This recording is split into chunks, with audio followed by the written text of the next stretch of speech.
at Rhinox Research Group, and y'all are going to arm us with some of the tools that we need to prepare for an active shooter. So starting off, can you tell me a little bit about the organization, please?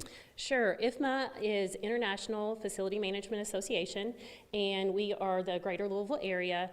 We focus on education for facility management in this area.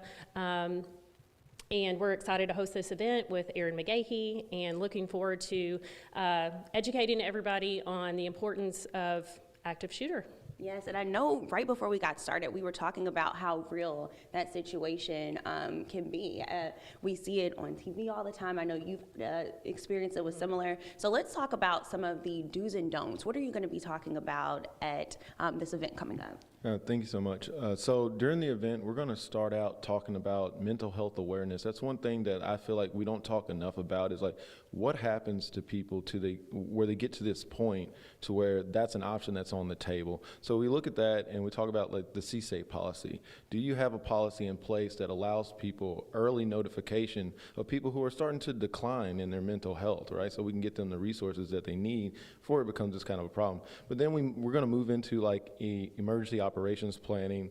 How can we prepare an entire organization to respond in unison to this threat?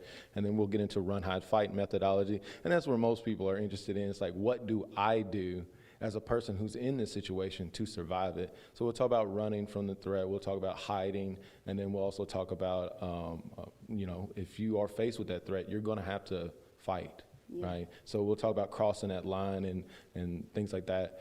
And then after that, we're going to briefly talk about some medical stuff, like, and what does it look like when the police make entry? Like, how do I respond to those officers? Because those officers are not going to do typically what we would think they would do, which is help everybody. Their job is to meet the threat, right? So if anybody's injured, they're not going to receive any medical care until after the threat has been eliminated. So just understanding the situation you're in and the options you have available could be huge in the overall survival of the would-be victims. Yes, this is going to be an important event. So coming up next, we're going to also talk about some do's and don'ts, because I think, we kind of have ideas of what we would do in those situations, but we want to arm you with the tools you need to be prepared.